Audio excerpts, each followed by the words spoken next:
Hi everyone, David here. Welcome back to the channel. Thanks for coming back for another video, or welcome if it's your first one. Thanks for joining us. How are you doing? I could be better. I lost my voice this week, so I'm a little bit husky still, but hopefully still in good enough condition to make this video. So this is a big one. This has been a long time coming. Osaka Expo is officially open. It opened last Sunday as I'm filming this, and it's 6 days ago. And I finally managed to get a chance to go there. So my video today is going to be showing you around the expo, or what I did anyway. I'm not going to say that this is the best plan, the best route anyway. So there's lots of, you can make your own plan video for expo, but I wanted to show you inside what you can expect there. And more importantly at the end, how to book your tickets, how to book the reservations, and any other advice that I have, because I have a lot. So I'm going to get straight into it, and Yakumaku's getting excited. So please like this video, please subscribe to the channel, leave a comment if you have any questions too, please leave those, and please share this channel to anyone who's thinking of coming to Osaka for the expo. Okay, so I'm going to hand over to myself. I'm going to do my narration thing with husky voice again, and I'll see you on the other side for some more advice. Okay, let's go. Okay, so let's start our trip at Yumeshima Station. This is the new station on the end of the Chuo line on the Osaka Metro. Yokoso means welcome, so welcome to Yumeshima. This station only opened a few months ago. You might have seen one of my videos about it, but there are a lot more people here than last time, so they're all here for the expo. Luckily, there wasn't a long line for the escalator. It was fairly controlled, more so than Osaka Station. And here we are at the expo site, straight ahead. And now that's the staff entrance there. You can't go through there. You have to be shepherded off to the side. This is the east gate on this side. That's the closest gate. So international event, you can see all the participating flags there. And we found our way all the way around this little system to wait here for about 15 minutes. Eventually going through a baggage check, and it took a little while. We got finally inside at 9:30, so it took about half an hour. So here's the main East Gate area. So you can see some of the interesting buildings and maps as well. Some of these maps are complete maps like this one. There are some kind of nearby local area maps too. And you can enjoy some of the pavilions there. I think that's the Sumitomo Bank over there. And you can meet Myaku, our famous mascot here. He's bowing in a Japanese style, saying welcome. So there we go, just take a bit of a look around the Eastgate area. I think that's one, the Osaka Health Pavilion. We'll see that a bit later. And the dominant structure here is the Grand Ring. This is a ring that goes around the whole site, and you can follow this around to help you navigate. I was going right through the middle though. I can see a few national pavilions not open yet. There's Ireland, people lining up for the USA already. Some other spectacular ones, France over there. Was that the Philippines in front, and then Malaysia. It's all kind of designed by famous architects in different styles. There are these commons pavilions too. I'm going to come back to that a bit later. This house some of the various countries that don't have their own buildings. Now in the centre we've got the Forest of Tranquility. Not feeling very tranquil at the moment, but it does include some restaurant options, including this Sushiro. Sushi restaurant with a very long conveyor belt, apparently. I think that's Monaco and Turkey in the back too as well. But I was making my way right through. I got a bit lost actually. I started following the ring around. So this is the Thai Pavilion and this Spanish one. And along the outer circumference there's what's that, Blue Ocean Dome. I think that's one of the signature artistic pavilions. And finally I made it to the Bandai Namco Pavilion, where the Gundam was posing for us. This is the first of my reservations, so I went inside. It was a bit like a USJ pavilion really, a USJ attraction. So the story is we're entering this large space elevator up to a space station. We're helped along the way by some large Gundam robots as well. I don't actually know that much about Gundam, but for fans I'm sure this was amazing.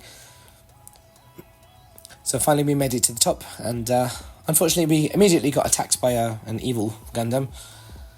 So we got evacuated to the evacuation pods. Very interesting, atmospheric space station feeling. And while we're waiting to escape, we had to watch big friendly Gundam fighting the bad one. Yeah, I don't know the name, sorry, but it was very spectacular and kind of 3D immersive experience.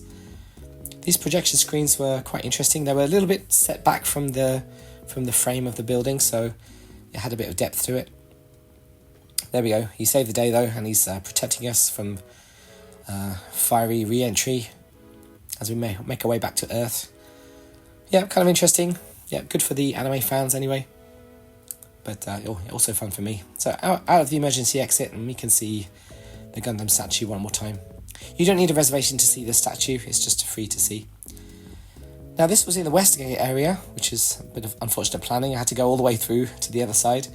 I think the Westgate area had the buses maybe. And I had a bit of time before my next reservation, so I thought I would go up the escalator to the Grand Ring.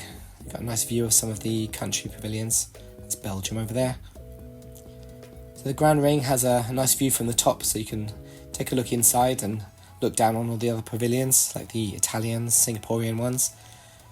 And there are a few options to see outside the ring. You can see Osaka Bay. Not really that much to see, but it was kind of a nice day at least. And the inside ceiling of the Grand Ring. So there we go, I decided to make my way down again. You can see another one of those Commons buildings. I think that's the Dutch Pavilion over there too. And finally made my way, well, where could this possibly be? Yeah, of course this is the UK Pavilion. They were having some technical issues on this day, but never mind. I managed to get there a bit later, we'll see that in a moment. Okay, and then some of these pavilions didn't have a line, so I could just go straight in. So the Maltese Pavilion had some nice displays about their culture, fireworks, glass making, their history as well. That was a nice display. And nearby there was the Nordic Circle. So the Nordic countries all decided to band together and make their own pavilion. Unfortunately, it was kind of underwhelming inside. There was a lot of vague statements about sustainability, which was of course very important, but didn't really have a lot of Nordic culture in there too. It felt a little bit anonymous, to be honest. Never mind. Walking past, I got to the Turkmenistan Pavilion, which was very crowded. I thought something was going on. This was the Turkmenistan Day at the Expo. Each pavilion has its special day, so some special events happen. It turns out that is the Turkmenistan president. So we just walked past there. He was cutting the ribbon to open the pavilion officially. So there we go. I've seen the Prime Minister of Turkmenistan now. Some unusual toilet choices, including these urinals that you go in one door, come out the other. And some other national pavilions. I think that's the Swiss one in the back there. Austrian one look kind of interesting. Some of the pavilions weren't open. This is the second day of the event, so the Brazilian one wasn't open, but the Kuwaiti one was. The Chinese pavilion looked really interesting too. I didn't get a chance to look inside, but it looked very interesting architecture at least. There are food trucks all over the site as well, so some Spy Family tie-up drinks. Otherwise, you can just kind of enjoy the atmosphere, the architecture. Not sure what this one was. And kind of in the centre of the ring, there's the Inochi Park. So this is a kind of central area. You can get your bearings here. So going back through the Forest of Tranquility, there are some nice wooden buildings too. And a rather interesting rest area. Someone's definitely going to roll their ankle here, but never mind. I got through there safely. Now I entered one of these Commons pavilions. Like I said, this houses some of the smaller countries that don't have their own pavilion. So it's a nice mishmash of smaller European, Polynesian, African, Central American countries. So this was interesting. Not sure what this one was. One of the Samoa or somewhere like that. Is this Fiji? Vanuatu? I'm not sure. Otherwise you can just have a browse around. There's some African countries over there. Maybe that was Vanuatu. Eswatini. Ooh, so that guy's staring right at me. So a nice mix. I think this is one of the Central European ones, like Kyrgyzstan or something. So you get a little peep into their culture, their history, and possibly their economic situation, or any challenges they're facing. Mozambique had their own pavilion. I had a bit of a nose around here while I was waiting for my next reservation. So this was very nice. interest on all their commerce. So here I went all the way back to the Eastgate area. Did a lot of steps on this day. I had a reservation in this area, so I came back. Yeah, I think this is the Osaka Health one, but I went to visit the NTT Pavilion. NTT is one of Japan's biggest telecommunications companies. So here we are, waiting for this one. Of course, the theme of this pavilion was communication through the ages and the future. I was interested because they had a perfume kind of collaboration. So there was this first area with a lot of interesting concept art. There's a 3D area, which obviously doesn't show up very well here, including a 3D perfume concert, or like one performance. And then, we had our pictures taken. There's me in the middle there. So, and then they messed with us all. They did some weird effects on us. And then to display their real-time capabilities in image manipulation, they did some rather unusual things with us. They made us dance and sing. There we go, throwing some moves. Very strange, surreal experience. So thank you for that, NTT. And there I am, throwing some moves, throwing some shapes. And then aging us up or down. It was kind of a bit strange, really. I don't really know what that has to do with communication, but anyway, kind of fun anyway. So please check out the NTT one if you've got a bit of extra time, and if you're a perfume fan. So there we go. I had some more time now before my next reservation, so I had a bit of a walk around. There's the Luxembourg Pavilion. Why are there so many people going to Luxembourg? Who knows? Germany as well. I think I needed a reservation for this one. There's quite a long line. Some of these pavilions you can just visit if you are happy to line up. So Korea had a nice big LCD screen. One of the smaller commons pavilions, I think this is Armenia, talking about their education system. Very interesting. I think this was like Turkmenistan or somewhere like that, Central European place. Azerbaijan Pavilion looked really interesting. I wish I had a chance to look inside there, because it looks like they had some money to spend. I wish I hadn't gone to this one. This is Earth at Night, which was absolutely nothing to do with astronomy, but everything to do with this big lacquerware globe they made in the middle. And some city scenes made in lacquerware too. I think that's London. As well as some arts and crafts from Japan, which are very nice by themselves. So that was nice to see those. Yeah, the Monaco Pavilion was also popular. They had a kind of garden theme. I think there was a cafe inside as well. A lot of the pavilions had some food options. And the Turkish Pavilion here too. They had that rather interesting centerpiece. Some nice displays of their history. I think there was a restaurant there too, and also a gift shop showing their arts and crafts. Very interesting, Turkish carpets and things. I decided to actually go into a pavilion at this point, and this is the Thai Pavilion, which you could reserve, but you could also just wait and see, wait and enter. They had their little VR mascot too. And a very nice kind of production mapping show, so you can see the wonders of Thailand. This was kind of cool. It was nice as well because the hosts kind of got us into it. They got us clapping. They did a little bit of a Thai traditional dance too. And the pavilion was kind of interesting. I didn't realise how advanced the Thai health industry was. They even gave us a bit of practice giving some stretches. And this whole pavilion smelled really nice too. There was a lot of spices. You could smell those from the kitchens nearby. So you, of course, celebrating Thai food. And you can sample some yourself from the kitchen. I took a look into Spain. It looked quite empty, but actually the stairs up led up to a big line, so I gave up. The Indian one wasn't open yet, so never mind. I took a look inside the Bangladesh one. Again, I was waiting to meet one of my friends at this point. So that was kind of interesting too, a bit of kind of cultural architecture. Talk about the kind of things that get made there, arts and crafts, and things that get exported, as well as some information about their economy and their kind of partnership with Japan. I was still waiting, so I had another nose around one of the Commons pavilions. I think this was my kind of highlight, really. It was interesting to see some of the lesser known countries, so like Montenegro, for example. San Marino, I don't know if I'll get a chance to visit there myself. So I enjoyed their promotional video. One of Europe's smallest countries. Ukraine had, they're not supposed to be political pavilions, but they had a message at least. Ukraine's not for sale.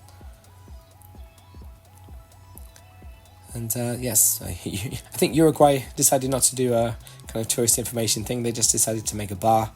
So that seemed to be quite popular with a lot of people. Otherwise, they felt a bit more like tourist information booths. So Slovakia had a lot of interesting sightseeing information, as well as some beautiful landscapes. There were a few Pokemon tie-ins throughout the park as well, so a nice Snorlax waiting there.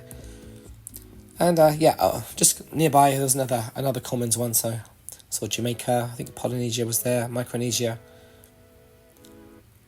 And sometimes they had performances too, so the Qatari Pavilion had some kind of ceremonial drum music, I'm not sure what that was. Yeah, night was starting to fall, so things were starting to light up, that was quite nice. Grand Ring was looking a bit gloomy because rain clouds were rolling in. But just before the rain started, I managed to get into the Kansai Pavilion. That was my third reservation, including a few extras that I wouldn't normally include in Kansai, like Tokushima and Tottori. But very, very nicely decorated. I was feeling very proud of being a Kansai person. Strangely enough, there was no Nara Pavilion in here, so maybe that was too close. But they had Kyoto. They're doing some tea ceremony there. Hyogo had some promotional video and some paper cranes. Tottori was leaning on its anime roots. They've got Conan and that monster thing, I forgot the name of it. Wakayama were focusing on their culture. They had a nice danjiri or mikoshi. Mie was a really nice one too. They had a lot of interesting parts of a very tactile exhibition. You can see various things from Mie Prefecture. And Fukui, of course, famous for its dinosaurs, including the Fukui Raptor, and a very nice interactive exhibition where you can touch some dinosaur poop. So yeah, definitely check out the Kansai one if you have a chance. That was really interesting. But I'm from Kansai, so I'm biased. It was raining now, so I had a last minute reservation. I didn't go to Azerbaijan again, but I just wanted to walk through while it was lit up, including the forest. The forest was actually fenced off because they were worried about lightning strikes, but fortunately that didn't happen. Some of the African ones, Cambodia as well. Belgium had a nice projection mapping thing going on. And I finally made it back to the UK, so I thought I'd check out the home pavilion, see what that was like. I got a last minute reservation for this. They were mostly focused on the concept of having ideas, and also what the interesting ideas the UK has had in the past. So not very, very future forward, but we can see some of the UK brands like Aston Martin, for example. And of course lots of merch like Paddington, Peter Rabbit, and even some grommets in the back. So there we go, nice night view from the Grand Ring. I decided to have a little walk on the way back. It was about time to go home. There's a nice light show. Sometimes they have drone shows as well. The water show was unfortunately cancelled because of the bad weather. Although the weather wasn't too bad really, it was just a bad forecast. Osaka Bay wasn't very impressive from the night view, but never mind. Go to Kobe if you want night view. And starting to wrap up my day. I thought I'd walk around some of the night view pavilions. So Portugal there, Austria over in the corner. Hopefully Turkmenistan are going to pay their lighting bill. I wish I could have gone to some of these other pavilions like France or America, but never mind. There's always next time. They had a projection mapping event too on the side of the concert hall. So this is the Expo Hall Shining Hat. They had some collaborations with various international artists to make some projection mapping. I think this was one of the Chinese ones. It was quite immersive. So check that out, definitely. So there we go. On my way back, saying goodbye to Myaku Myaku. So I had a good experience. Thanks for watching all the way to the end. I'm going to talk a little bit more after this about how to get tickets and how to reserve and so on. But a nice friendly welcome, friendly goodbye from the ticket staff. Okay, thank you for staying all the way to the end. So what did you think of the expo? I wasn't really sure what to expect. There's been a lot of hype about this for many months and a lot of people saying how terrible it's going to be. But I enjoyed myself. I'm thinking about going back again when the timing's right and when I have a bit of money. Yeah, Kameku's getting a bit tired. He's been working all week, so he's losing his energy. Yeah, okay, it looks like he's got a migraine. So yeah, as you can see from the video, I took 3 advanced reservations. I'll talk to you about those. I'm going to put him down. He's going to fall off in a minute. Oh, there we go. Take care. I made 3 advanced reservations. There are 3 types you can enter the lotteries. These are pre-booking ones. So until up to 2 months before you go, there's a lottery for that. So you can make up to 5 choices of. They can be different pavilions. They can be the same pavilion for different times. You can mix and match. So for example, I applied for the Japan Pavilion, which unfortunately I couldn't get into, but I applied for a couple of time slots, and I eventually got the Bandai Namco one. There was another lottery up to 8 days before the entry, so that's a kind of another middle term pre-booking. And then finally there was a first come first served 3 days before you enter. So make sure you set your stopwatches for the best time to enter that one. So you can just pick the one you want, kind of smash and grab. When you actually get inside the park, you can make on the day reservation too. You can only make one at a time, I think.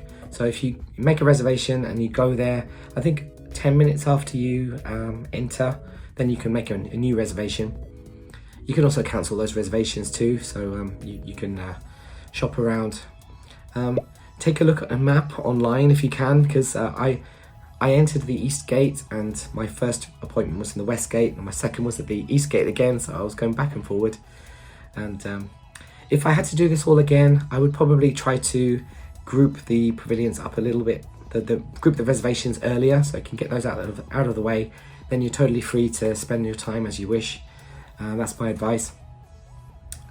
As for the tickets, I didn't really talk about the tickets today. They finished the advanced sales now the event's open. So the main entry ticket is going to be 7,400 yen for an adult. If you go on a weekday, it is 6,000 yen.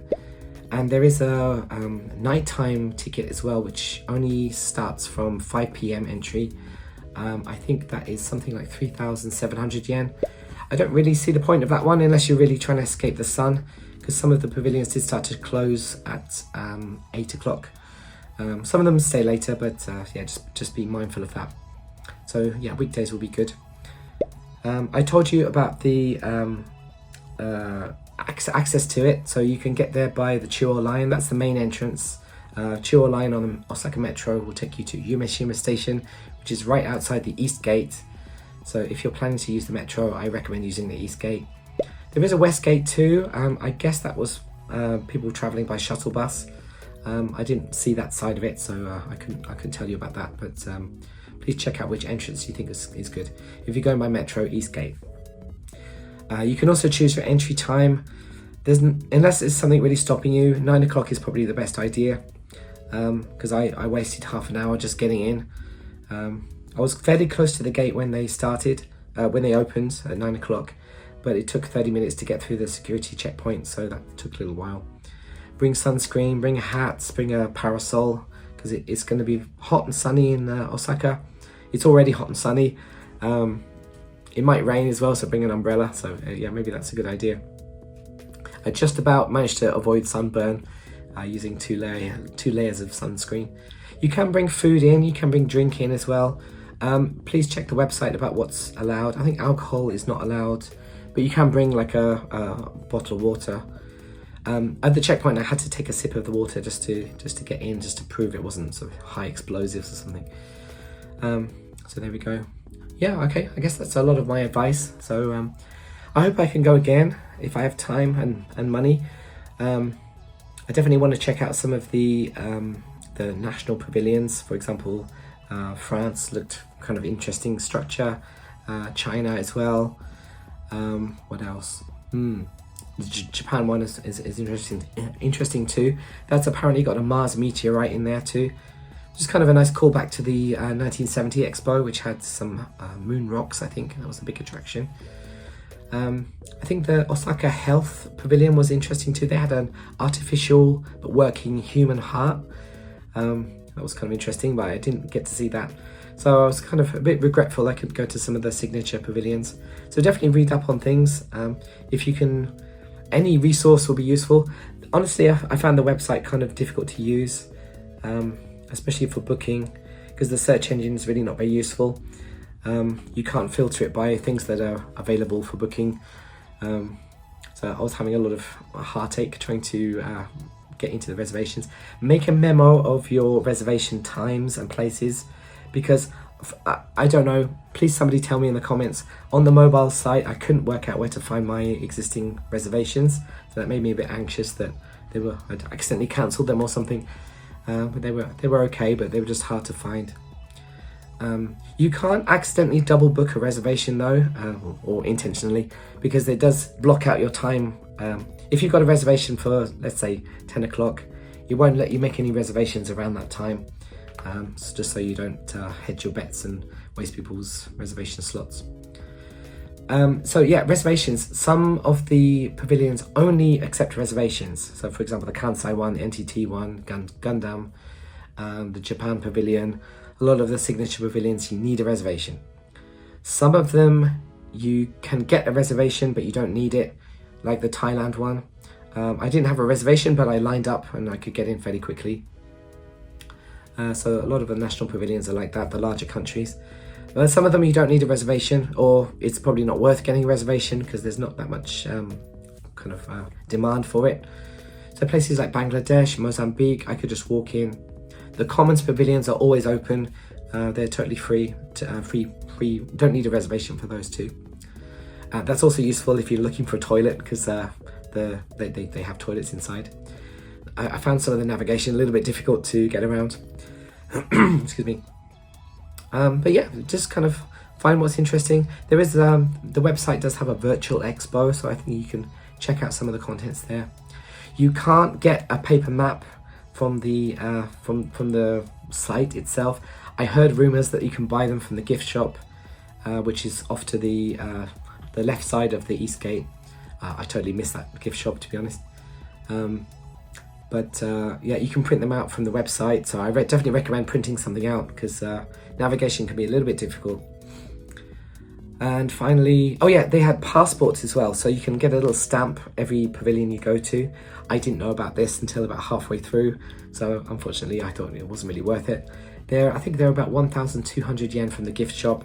So if you're planning to get a stamp rally passport, definitely go there right as you enter. Go to the gift shop, get your passport, make a reservation for something before they fill up. Yeah.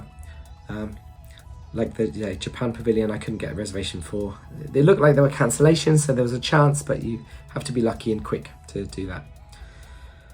Okay, I think that's everything I can tell you about the expo. So I hope this was interesting. Hope you enjoyed look around the expo. Hope you could understand my husky voice. Hopefully I'm going to be feeling a lot better soon. But if you have got any questions, please let me know in the comments. Please like this video, share this channel, subscribe as well. That will help me a lot. You can give me a super like if you enjoyed this, if you found this useful, because I'm trying to get this channel to be profitable so I can take you to more interesting places. So please give me a super like. You can join one of my membership channels if you're interested in more Kansai contents. So definitely sign up for one of my membership channels. You can get some exclusive stuff. But I think that's it. So please enjoy the expo. Please come to Kansai. Watch all my other videos about Kansai too. And I'll see you next time. So thank you very much. Take care. Goodbye.